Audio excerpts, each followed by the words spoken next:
We hold these truths to be self-evident. All men and women created by go. You know the thing.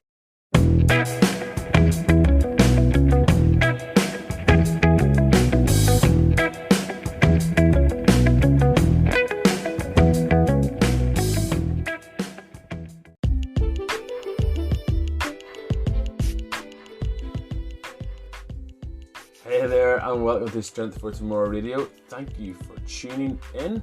I hope this episode is everything that you ever dreamed of and much, much more. I'm Stuart. I'm your host. We have a gym here in Warrenpoint. If you live in the area, you're welcome to come and check us out. Drop in for a class, inquire about personal training, or even sign up for our open gym service so you can come in and train yourself whenever you want. I'm also actually offering training in Dromore now, where I live. Keep forgetting to mention this and advertise it, but somehow a few people have found this out and it's happening now. It's pretty much happening. So if you're listening from further afield, we can also offer you some help through online training. Haven't had an intake for a while, but we're going to open that up again for a few people to join very soon. Colleague Jackie is currently offering you some training, so give him a shout if you're further away and you want some online training. He is the man at the minute to help you out. This week, we're going to be thinking about the obesity cliff edge that we're on as a society. I'm concerned. I'm really concerned about how things are going and where we're heading as a society from a health perspective. So stick around. We're going to nosedive head first, or nose first, into this kind of scary topic. But I think it's something that's really important to address. It's something we need to talk about. And it's more important than ever that people hear this episode. So please do share it on Facebook, Instagram, or wherever else you socialize.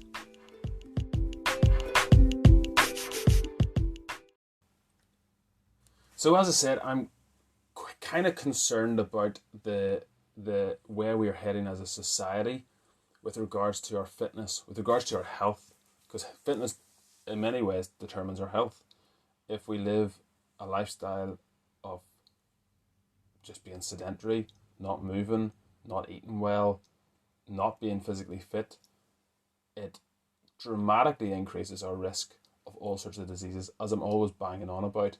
But to bring this home, I suppose you should put a bit of context in this. Sometimes as personal trainers, we get a bit of a bad rep, or we get almost accused of being judgmental, and it's not about being judgmental. The reason most people get into training other people is because they want to help people. It's not so we can be judgmental, or we can look down on people, or think that if you're not in shape, you are less of a human, or you deserve to be treated worse or differently. That's certainly not the case. Any personal trainers, any coaches I know, they get into it because they want to help people. And that's where this podcast is coming from. That's the whole reason I do this. I don't have to spend my time making a podcast. It's not because I like the sound of my own voice. In fact, I rarely listen back to my podcasts. Sometimes for quality control, or someone tells me something's wrong, then I'll listen back to it, but I hate listening to the sound of my own voice. But I'm saying all of this, I'm going to say the following out of a place of concern, but we don't really care. So sometimes, even if you're at a barbecue or at a family function, or something, you're eating, a barbecue, whatever, and there's desserts, some people feel a bit uneasy about me being there, and they'll be like, think I'm judging them because they're having cheesecake or pavlova or something. And to be honest, I couldn't give a toss. Fill your boots. I mean, let loose. Or the other thing is that we get there's this impression that personal trainers don't eat those things, or we never have cheesecake or pavlova or ice cream or nice foods. It's definitely not the case. Now, there's maybe some trainers out there who don't eat those things, but not very many. Some of them maybe have some sort of psychological issues to deal with. And I don't mean that in a funny way or being a joke. Some of them, and I know this because I used to be in that place many years ago, where I would not eat potatoes at Sunday lunch or Sunday dinner. I would not eat dessert. Thinking about eating dessert would make me almost ashamed or sick. If I had some of it, I'd feel so guilty or bad afterwards, which is not a good relationship with food, and I don't advise anybody to get into that place. But hands up, I eat dessert now. I love ice cream. I'll have ice cream probably once a week. I kind of save it for a treat at weekends, but I'm more or less the same kind of body, fat, shape, size, weight, all those things as I have been. I try to train 3-4 times a week. But just a confession, just so you know where I'm coming from, personal trainers, most of us do eat junk food from time to time because it tastes nice, right? So it's kind of weird, this perception of us that we're judgmental, or like we always eat perfectly, so we're in this position of holier than thou, and we can judge and we can do this and that. We don't care. Listen, if you want to fill your boots, if you want to smoke cigarettes, if you want to do whatever, that's your business. If you need help losing weight, you need help getting fitter, getting stronger, and you need me to do that, then it is my business. But that's kind of a bit of a preamble, bit of context. But I was on holidays recently, and normally I don't really look around or judge people or think, very much about other people. I'm more concerned about myself and how, have I dressed myself correctly? Have I got different socks on? I'm more concerned about stuff like that. Is my hair sticking up? I'm more concerned about stuff like that than what other people look like. But I was waiting for my wife. She was shopping, as women like to do. Yep, that's right, I'm stereotyping. Stereotyping's quicker, as we all know. Being a bit sexist probably there too, but yep, send your complaints in. I'll deal with them. But I was waiting for her. She was doing grocery shopping. She was getting a few extra bits and pieces, and I was just standing around waiting in the supermarket. But I couldn't help but notice that not everybody, but a lot of people seem to be carrying a lot more weight in general than they used to. Like, I tried to count around me, so kind of say like who was maybe a bit overweight, just as a little straw poll. I don't normally do this because, one thing, I don't normally go out. I don't normally go shopping, but it wasn't to be like judging people. It was just literally my own stats, for my own kind of head, to kind of get my head around this. But I counted like 8 and 10 people, and I'd walk around and go 8 and 10, 8 and 10, and I wasn't hanging around like the fat, like the snack foods or like the junk food aisles. I was just literally standing at the till, and it made me wonder, what is the current state of society with regards to obesity and being overweight? Because the last 2 years, we're being told that we've all put on weight, right? We're being told that we've all gotten a bigger waistline. And that was the first time for me that it kind of dawned on me, going, actually, you know what? It's maybe even worse than the stats are saying. And I wanted to check out what the stats are. I'm going to deal with stats in a few minutes, but people just look, in general, people just look so tired. They look so sick. They look worn out. They just look exhausted. They look like they've got mobility issues. And again, I'm generalising, but a good proportion out of, if you count every 10 people, a good proportion of those people that applies to. And as I said, I'm doing this out of a place of concern, a place of love, without sounding too cheesy, but it's not so I can be judgmental or beat anyone over the head or beat anyone with a stick. It's trying to provide a bit of a wake-up call for us, because we all crapped the bed in the last 2 years because this thing called COVID, DIVOC, for code, so we don't get done for misinformation, as everybody who talks about it seems to do these days. But whenever it came along, we all crapped ourselves, right? We all panicked. We all started sticking stuff in our face and started, going all sorts of directions, and we panicked, right, as a society.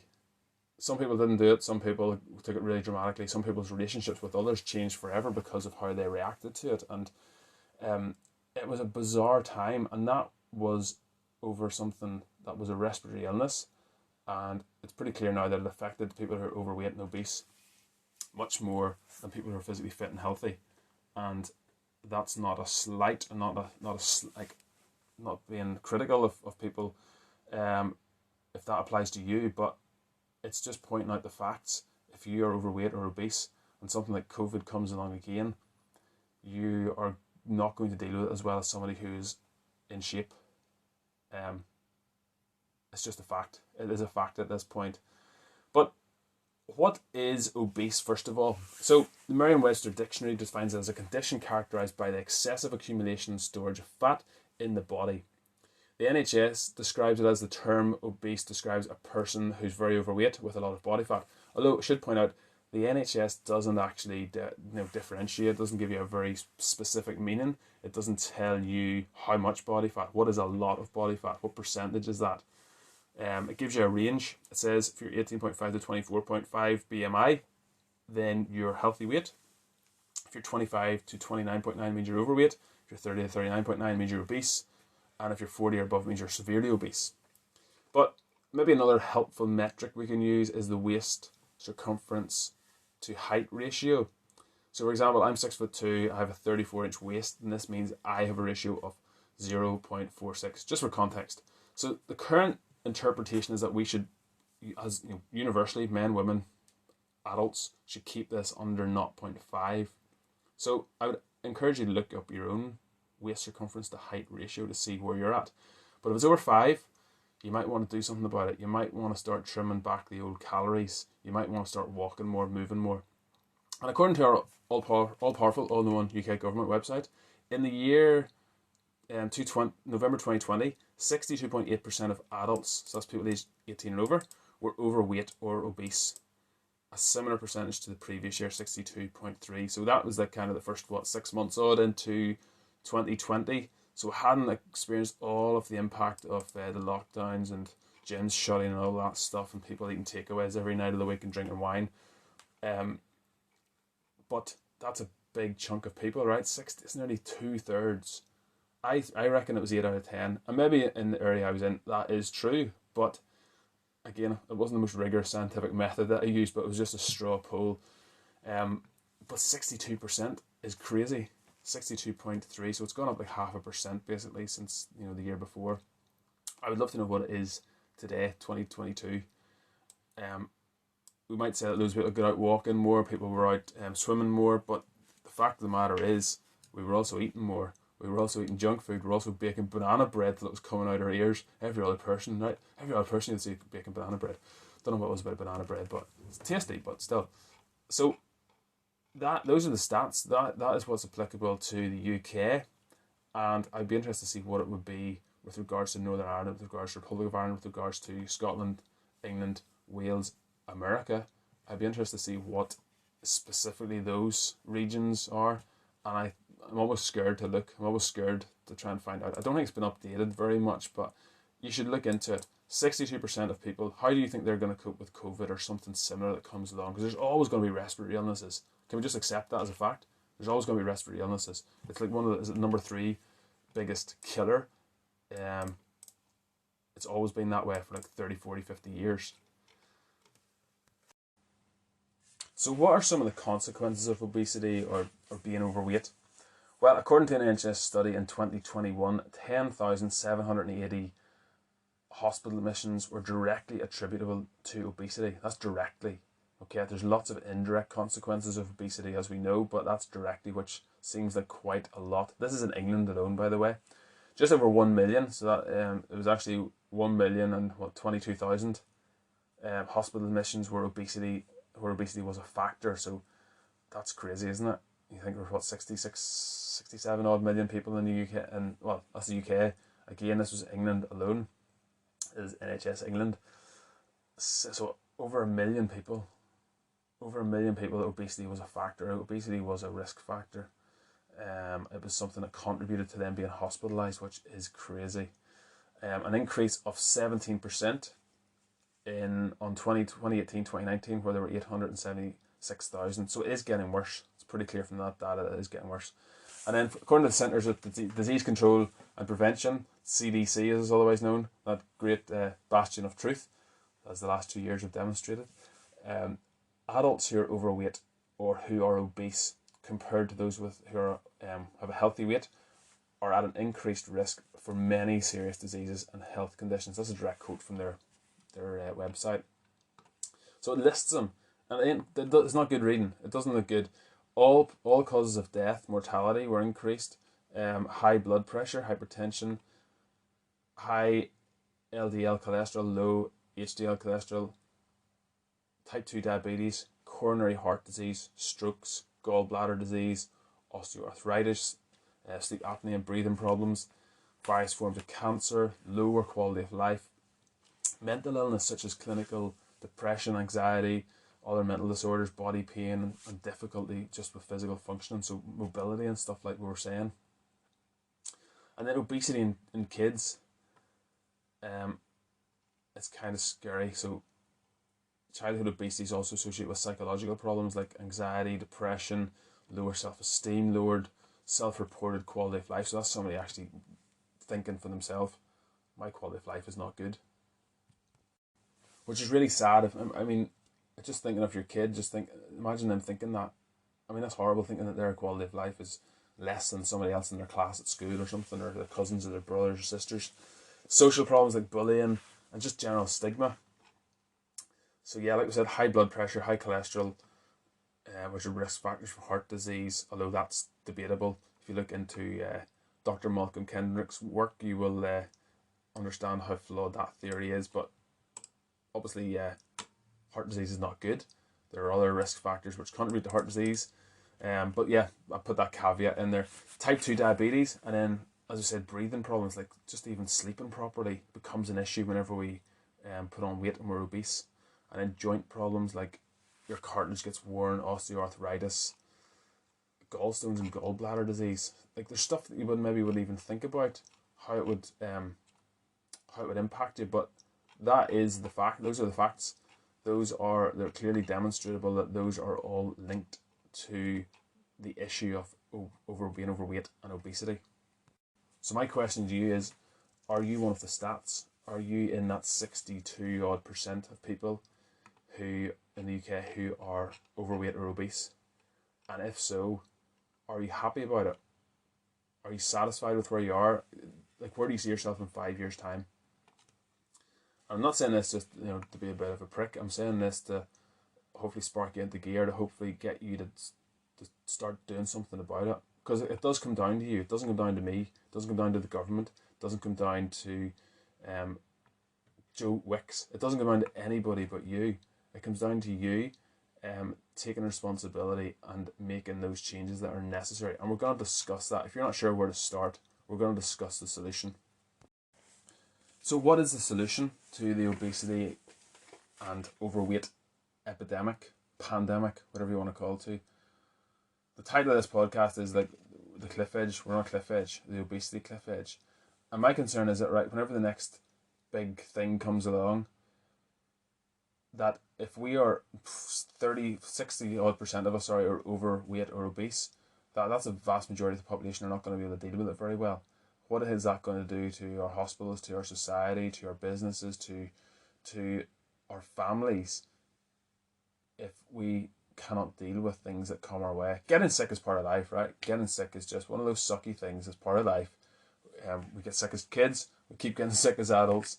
Now, we can't get sick less if we do certain things, and we can make ourselves even more sick if we do certain things. So there's lots of things as well outside of our control. Some things just happen to us, right? But there's lots of stuff we can do to help minimize that and to help overcome it when we do get sick.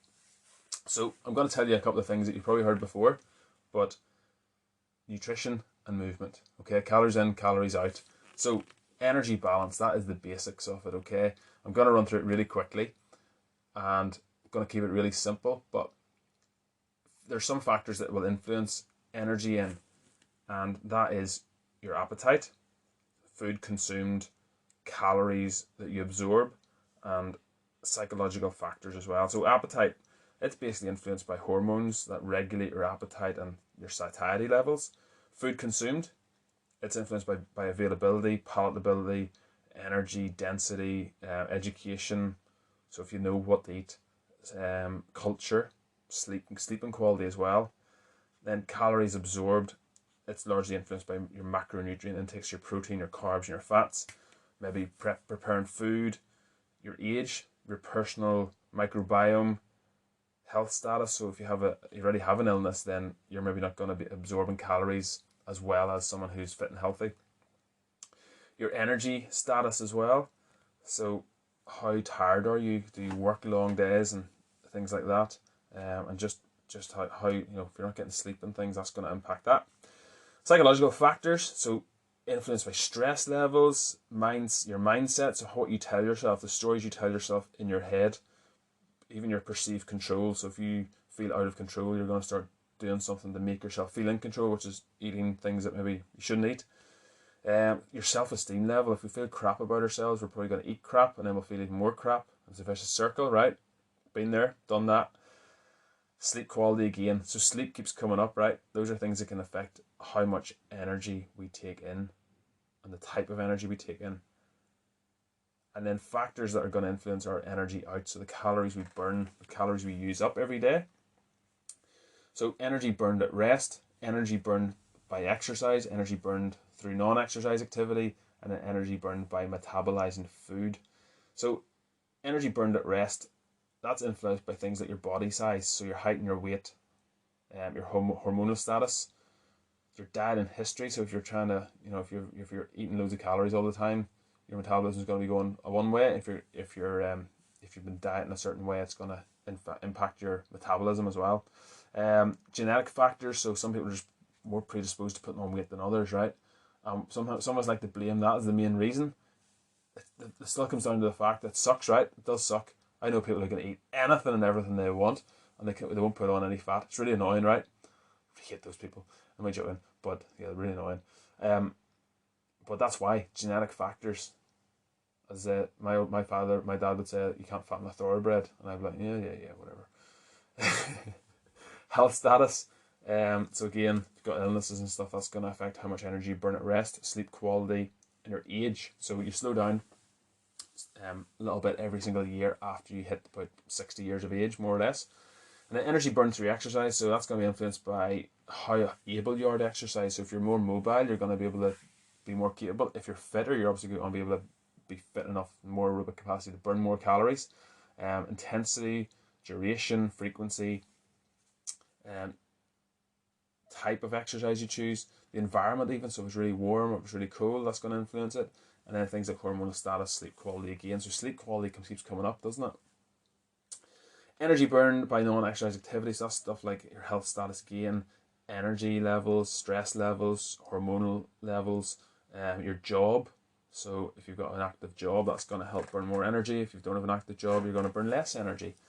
I found that out whenever I started working in the University of Ulster in Coleraine, and I moved from the garden centre. I was always moving, always active, burning calories, trying to get as many calories in as I could to try and build muscle. And I never got a desk job. I suddenly started ballooning up, started getting a wee bit soft around the belly, and I had to start trimming back my calories. And that was just a simple job change. Leisure activities as well, so golfing and I don't know, playing whatever, playing bowls, going for a hike, stuff like that. And then genetic factors again plays a role in how much energy burned not exercising. And then energy burned by metabolizing your food. So this is influenced by your macronutrient makeup and how processed the food is. So the less processed it is, the more nutrient dense it is, and therefore the better your body is going to be at metabolizing it. It's going to you're going to burn more energy trying to metabolize it, I should say. So what does this all mean for you? This basically means that whether if you're trying to lose body mass, you're trying to lose weight, you're trying to get a healthy weight and stop being obese, to get out of that bracket, out of that label. It's not nice being labelled, is it? Sucks. But what you want to do is you want to focus on your overall energy balance and how to shift that, turn that, focus that in your favour. So there's a few ways to do that. So for example, if you want to reduce your calories in, you want to consume more fibre-rich foods like vegetables that are lower in calories, and this is going to help reduce the number of calories your body absorbs across the day, across the week, across the month. That's what it's all about, averages. You want to consume more protein to reduce appetite and then therefore overall energy intake. Eat slowly so you can tune into hunger and fullness signals, and stop eating whenever you're satisfied, not completely stuffed. And then also using things like your hand as a measuring tool to guide your portion sizes or weighing the food out. And then getting enough sleep, so it's going to reduce your hunger and cravings for sweet foods, sugary foods. And then how can you increase calories out? How can you burn more energy? It's easier to reduce calories in than it is to increase calories out. I should say that. That's one caveat. But adding more cardio to burn more calories. So walking more. Walking's the most obvious one. Even if you never want to step foot in the gym, you never want to see me, you never want to train with us, that's absolutely fine. What can you do about it? You can go walking. Everybody has access to walking, right? It's free. It's free. That's a big selling point these days with the cost of everything, right? The other thing is add strength training. So strength training will build muscle, and this will boost your overall metabolism, and it will therefore burn more calories. You're going to burn more calories at rest just by trying to maintain the muscle. The stronger you get as well, the more calories you burn with every rep, with every set, with every gym session. If you start off lifting 20 kilos, suddenly you can lift 40 kilos a few weeks later. Guess what happened? You're burning more energy in your gym session because you got stronger. And then increasing your daily activity by taking things like the stairs, parking further from your job, from going shopping or whatever. Maybe even using an activity tracker to try and push you to take more steps, simple stuff like that. And then boosting your protein intake. This will help increase the thermic effect of your digestion. and then practicing stuff like self-maintenance, self-care to help reduce stress, help improve sleep quality. They're both really, really important for a healthy functioning metabolism. So then, whenever it comes to food choices, some people think you have to always feel hungry if you're in you're trying to be on a diet. People like to refer to themselves as being on a diet, when in effect we're all on a diet. Our diet is what we eat. It's just what we eat. You're not on it. It is your diet every day. It's just what you eat. Okay. So, good example is what you have for tea. Say you think, I'll go have fast food. I'll grab a wee McDonald's here, right? So you can maybe grab a burger, some fries, some French fries, and that'll maybe add up to 918 calories, right? Or alternatively, you could have a nice 6-ounce tenderloin steak, medium-sized baked potato, and a couple of cups of steamed broccoli. That would be 562 calories. And what that does for you is you get lots more nutrients. You get loads more vitamin C, you get loads more vitamin A, so you get more iron, you can get more calcium, you get more fiber, and you get a lot more protein as well. And you've got a lot less calories in the tank. So that's going to satisfy you longer. It's going to keep you feeling full longer. And it's also going to help put you in a calorie deficit, which is what is required if you're going to try and lose weight. And another thing which is really overlooked, we've already referred to it, but sleep quality, sleep quantity. Sometimes sleep quantity is out of your grasp, so you want to try and make sure your sleep quality is better. But what happens if you don't get enough sleep? Well, your ghrelin levels end up rising, which triggers hunger. Your leptin levels fall, and this takes you longer to feel full. So there's lots of reasons why the next day you'll be trying to replace that energy you don't have because you're tired, because you're sleepy. You will eat more food. You'll be more prone to eating junk food, eating sugary foods, because you're trying to derive energy from anywhere you can get. They've actually found sleep-deprived people tend to eat at least 300 more daily calories than people who get enough sleep. So if you add it up, if you got a crap week's sleep, times that by 7, add that up across the month. So that's another thing to address if you are struggling with your weight. Address your sleep. Don't be sitting watching Netflix. Don't be sitting on your phone. Don't be sitting on your tablet. Don't be texting people. Get to sleep. Get to bed early, and have a good night's sleep. Quality sleep. Get fresh air. That'll help your quality of sleep as well. Get sunlight. Get out in the open. All those things will help you sleep better. Avoid blue light. Avoid your phone screen a few hours before. So that is something that you're struggling with, like your sleep. Do the basics. Tick the boxes, and you'd be surprised how much it's going to help you the next day. Break all those little habits, all those junk food habits. It's a vicious circle. So those are some of the things you can do. There's loads more stuff. We've already done loads of podcast episodes on this very topic. So do look back in the early days and you'll see some really helpful discussions on there. Do check out our website. Do join our Facebook group, Real Life Athletes, as well. There's loads of stuff on there, and we're always throwing out advice and tips on Instagram, Facebook. If you've anything specific to ask me that I haven't covered or you're a bit confused about, drop me a message. I'd love to point you in the right direction. Hopefully I provide some solutions there today. Hopefully you're going to take heed if this applies to you. I don't want to see you hospitalised. I don't want to see you become a stat. And we all need to take responsibility for it. What are we going to do when the next thing comes along, the next major illness comes along that affects us? It's going to destroy the country, right? We're going to lose loved ones over it. We each need to start taking responsibility for ourselves, and we need to start encouraging our loved ones, our family, our friends, colleagues to do more, to get more active, to eat better. If someone starts eating more healthily, encourage them in it. Don't slag them off or say they're a weirdo or say there's something wrong with them. Encourage them in it, and maybe even join them in solidarity. Try and eat better yourself. They're trying to better themselves. Maybe you should try and do it as well. Try and improve not just your body composition. It's not just about looks. It's not just how your body looks. It's not just about even how much you weigh in the scales. It's about optimal health. It's about trying to improve our health and trying to live longer, healthier lives, and therefore happier lives, and be able to enjoy our loved ones, be able to enjoy our jobs more, be able to enjoy activity, enjoy our kids, our grandkids, all those things. Whatever it is motivates you, keep that to the forefront of your mind would be my advice. Whenever the going gets tough, think of why you're doing it. Remind yourself of why you're doing it. Write it down, put it in the front of your car, put it on the fridge, put it in your bedroom, put it in your mirror in your bathroom. Whatever it is, keep it to the forefront of your mind and keep going. If you have one bad day, forget about it. Tomorrow's a new day. If you have one bad week, tomorrow's a new week. Next week's a new week. Try and get it going. I would love to help you more if there's anything else I can do to provide answers or solutions or motivation. Motivation gets you so far, but it does take discipline. It takes practice. And after we practice it for a few weeks, it becomes a habit, and then habits become lifestyles. And before you know it, you're a healthy weight, you're fitter, you're faster, you're stronger, and you're going to be able to fight off disease when it comes your way. I really hope you don't fall off the cliff, this obesity cliff that is we're hurtling towards as a society. I hope you're still standing on the edge. I hope you're not going to be over the edge of it. It's terrifying. It is terrifying. Those stats are crazy. It's like 2/3 of the nation, 2/3 of the country are in that category, and that's a high risk category. There's all sorts of diseases, as we already said, that are going to come from it. So do what you think you need to do. Chat to somebody. Start doing something. Start going for walks. Make little changes to start with, and then make bigger changes as you get along. But do something. Don't get swept over the edge of this obesity cliff. So, got some weekly news to round up on. This one is from the 10th of September, and it is from scitechdaily.com. And the title of it is Researchers Find a Link Between Artificial Sweeteners and Heart Disease. I don't know if you've seen this story this week, but it has been hitting a few headlines. A few outlets have been reporting on it. It's from British Medical Journal.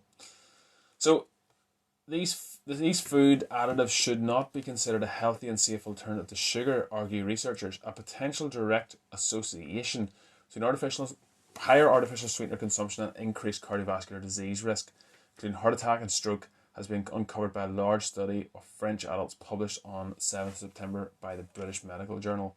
These food additives are consumed daily by millions of people and are present in thousands of foods and drinks. The findings indicate that these artificial sweeteners should not be considered a healthy and safe alternative to sugar, in line with the current position of several health agencies. It's kind of crazy because I remember years ago, and even still, there's lots of people who kind of have a go at anybody who says, oh, you shouldn't, there's some PTs who'll be like, and there's some influencers out there who'll be like really hard line and be like, oh, you shouldn't be drinking any soft drinks, you shouldn't be having Coke Zero, you shouldn't be having, stevia and all those artificial sweeteners, you shouldn't have any of that stuff, you should stick with natural. And they kind of get slagged off for being purists and being, don't know what they're talking about, and there's no evidence, blah, blah, blah. But I never thought that there was no, sometimes saying there's no evidence is not a very good reason. It's almost like saying, saying there's no evidence, it could just be that there's no evidence because no one's looked for the evidence, no one's studied it. So it's looking like this has been studied now. It's looking like they've put some stuff together. So artificial sweeteners are widely used as no or low calorie alternatives to sugar. They represent, this is crazy, £5.9 billion global market, and are found in thousands of products worldwide. They're particularly common in ultra-processed foods such as artificially sweetened drinks, some snacks, and low-calorie ready meals. So it's pretty worrying, considering how many soft drinks we take, and sometimes we do think that drinking whatever Diet Coke, this is Coke Zero, is healthier than Coke. But this is, it's kind of worrying.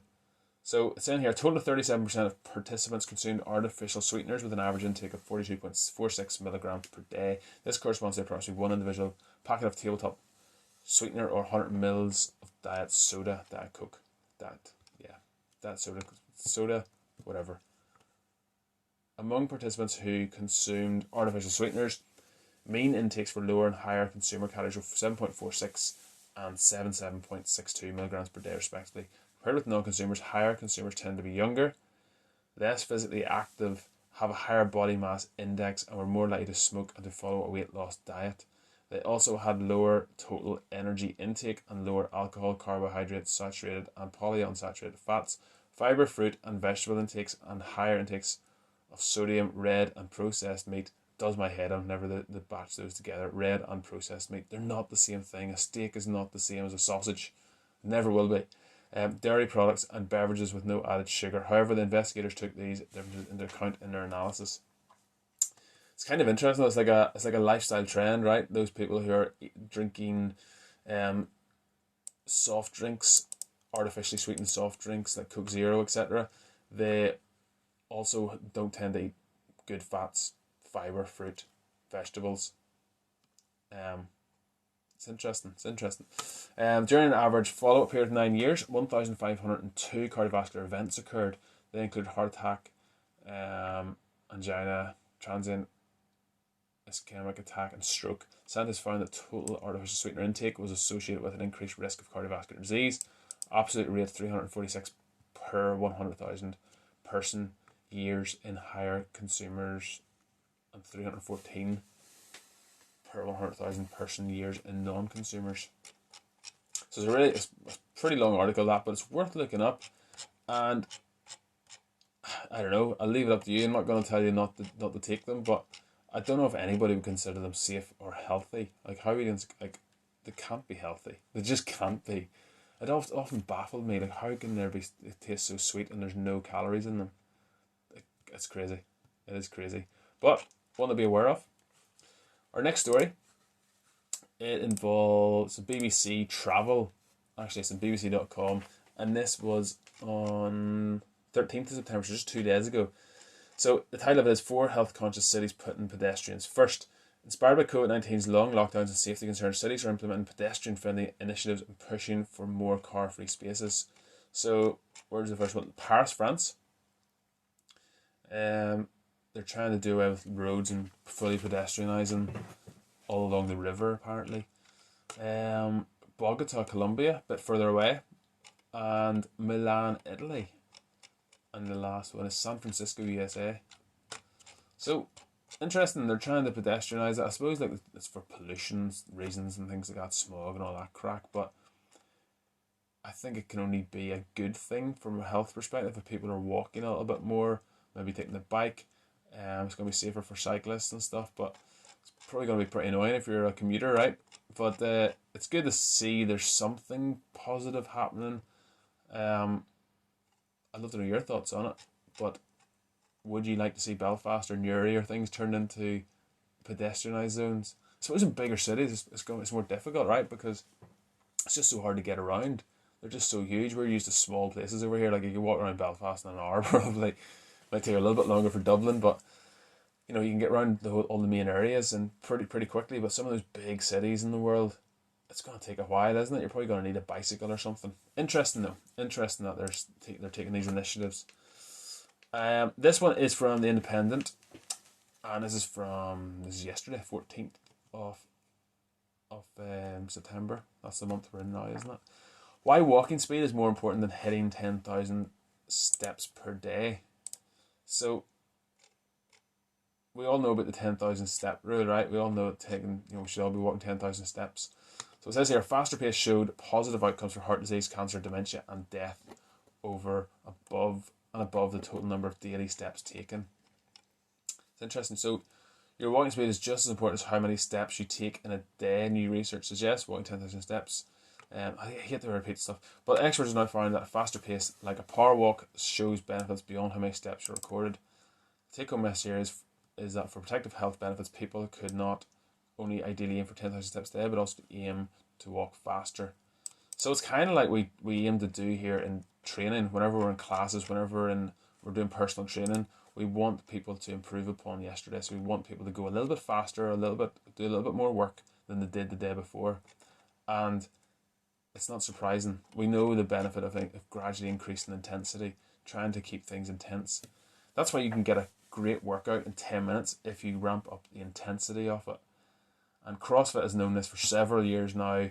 HIIT training is pretty popular. You can get amazing work done in 8 minutes if you keep the intensity up.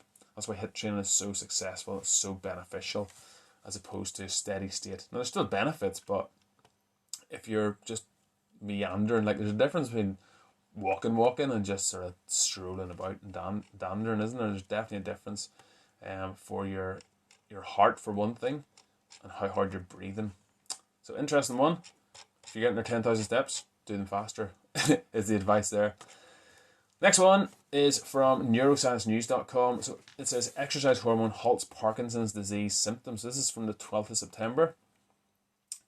The summary is irisin, a hormone secreted into the blood during high endurance and aerobic exercise, reduces levels of alpha synuclein.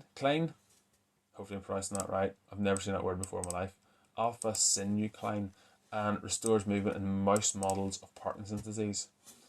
So researchers from Johns Hopkins Medicine and the Dana-Farber Center Cancer Institute in Boston have shown that a hormone secreted into the blood during endurance or aerobic exercise reduces levels of a protein linked to Parkinson's disease and halts movement problems in mice. Parkinson's disease is a neurological condition that causes people to lose control over their muscles and movements, affects about 1 million people in the USA. It's confirmed in additional laboratory research and clinical trials that the researchers' study in the mice engineered to have Parkinson's disease symptoms could pave the way for a Parkinson's disease therapy based on the hormone irisin. So pretty interesting. So Parkinson's disease is awful, isn't it? It's awful for if you have it, and it's awful for people who have to live with someone having it. It's just a nasty disease, and you have my full sympathy if that's you, or if someone in your family has it. It's just horrible, isn't it? There's no real known cure, but this is promising. I think this is promising. Like, exercise hormone halts Parkinson's disease symptoms. Like, imagine you could slow it down. Imagine you could just stop it in its tracks just by moving vigorously, moving for long periods of time. This story gets into all like the nitty gritty of it and all the technical side of it, but I think that's enough detail for us. Look it up if you're interested, because I think it's really interesting, and it's, I mean, if that was me, I'd be so stoked. I'd be so happy that there's some sort of progress, or some sort of light at the end of the tunnel when it comes to Parkinson's disease. That's about the end of it. That's all we've got for news this week. We've had loads more stories, but I had to kind of condense them into these 4 kind of top ones. There's lots of other stuff we could discuss, but these are the most interesting ones I found. What did you find interesting? Have you any comments on it? Is there anything that you liked? Is there any other stories that we missed that you think we should be talking about? Let me know. Email in at info@crossfunctionalfitness.co.uk.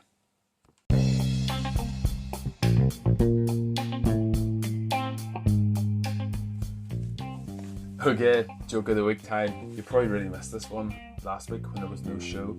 So, fun fact, Australia's biggest export is actually boomerangs. I didn't know that. It also happens to be their biggest import. And because we missed last week, we've got another joke. Okay, so if you didn't like that last one, this one's even better. So, I heard a stat this week that 85% of Irish people don't know how to do maths. I am so glad I'm in the other 25%.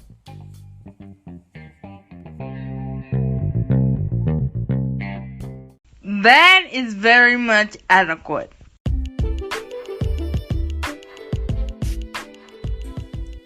So that's it for another week. Thank you so much for joining me. If you made it this far, hopefully you did. Next week we're hoping to have a special guest on. If he gets in now, because we've tried to have him on so many times, and for one reason or another it's fallen through. But this time we're hopefully going to do a Zoom call, and it's gonna happen. And it's very exciting. I'm very excited. He's a very knowledgeable guy. I used to play indoor football with him like 10 odd years ago, and it'd be great to see him again, great to chat. But yeah, do check out that one. Hopefully you enjoyed today's show. Hopefully it's been a wake-up call. If you know someone who needs a wake-up call, who needs a bit of a kick in the bum, who needs to get moving, who needs to start taking their nutrition seriously, taking their health seriously, looking ahead, looking 5 years down the road, if the things they're doing now, is it going to benefit them, or is it going to lead to their demise? Is it going to lead to health issues, health problems? Send this on to them. Share it on Facebook generally if you don't want to send it to someone personally, but just say, hey, I was listening to this. I was listening to this podcast, and I found it interesting and really helpful. It explains some stuff about nutrition. I don't know. You phrase it whatever way makes sense to the person you want to share it with, but you could save their life. I don't want to sound dramatic, but this stuff literally is life or death, and I can't set in any more stark terms than that. But the things we're doing today, that's why we all say the little tagline here: train today so you can be stronger tomorrow. Eat well today so you can be healthier tomorrow. You could say that as well. It all ties in with it. But let me know what your thoughts are. Let me know if you're struggling with anything. As I said, I'd love to help you if you are struggling with your weight, with your nutrition, with your exercise. Drop me an email. I already shared it, but info@crossfunctionalfitness.co.uk. I'd love to point you in the right direction. But yeah, thanks for listening, and I will see you next week. Don't forget, train today so you can be stronger tomorrow.